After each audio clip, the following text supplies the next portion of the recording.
Hello and welcome to today's lesson on the factors affecting resistance. Today we will discuss 4 different factors that affect resistance. So far you have gained an intuitive understanding of the basics of resistance. We will expand on this understanding in today's lesson.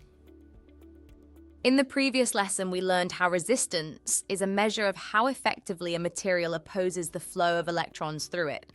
It arises from the collisions between electrons and atoms in a material as they move through. When electrons collide with atoms, some of their energy is transferred to the atoms, causing them to slow down. Several factors impact the resistance of a material, including its nature, length, cross-sectional area, and temperature. Different materials offer different levels of resistance to the flow of electrons depending on their atomic structure. For example, insulators like rubber and glass have a high resistance because their atomic structure does not allow electrons to flow easily. On the other hand, conductors like copper and gold have low resistance because their atomic structure facilitates the easy movement of electrons. Therefore, when choosing materials for electrical circuits, conductors are preferred for wires and connections, while insulators are used to cover and protect the conductive materials. The length of a material also plays a crucial role in its resistance. The longer the path electrons have to travel through a material, the more collisions they'll experience with atoms. Imagine walking through a long corridor filled with obstacles. The longer the corridor, the more likely you are to bump into things, slowing you down even further. Similarly, a longer wire offers more resistance because electrons have to navigate through a greater distance, bumping into more atoms in the process, losing more energy and slowing down. Hence, the longer the wire, the higher the resistance. The cross-sectional area of a material has a significant effect on its resistance as well. The wider the path available for electrons to flow through, the easier it is for them to move.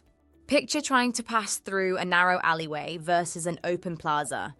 In the crowded alleyway, you'll constantly bump into people, slowing down your progress.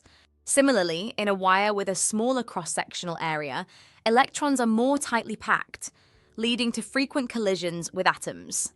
These collisions impede the flow of electrons, increasing resistance. On the other hand, in an open plaza, you can move freely around people without bumping into them. Likewise, in a wire with a larger cross-sectional area, electrons have more space to navigate between atoms, experiencing fewer collisions. Hence, the larger the cross-sectional area, the lower the resistance. Temperature also affects resistance because it influences how vigorously atoms vibrate in a material.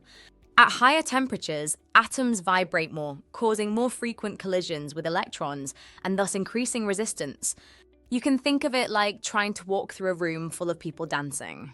If they're dancing slowly, it's easier to navigate. Similarly, at lower temperatures, the atoms vibrate less vigorously, making it easier for electrons to navigate through the material, meaning there are fewer collisions and consequently lower resistance. Contrast that with if the people were dancing vigorously, it would become harder to move through the crowd. Similarly, as the temperature rises, atoms vibrate more energetically, just like people dancing more vigorously. These intense vibrations increase the likelihood of electrons colliding with atoms, which hinders their movement and results in higher resistance. Therefore, as the temperature increases, the resistance of a material also increases. In today's lesson, we delve deeper into the concept of resistance. We explored the key factors affecting resistance, including the material's nature, length, cross-sectional area, and temperature. We learned that materials have low resistance, while others have high resistance. We also discussed how increasing the length of a conductor increases its resistance, while increasing its cross-sectional area decreases its resistance. Additionally, we examined how temperature impacts resistance. In most conductors, resistance increases with temperature.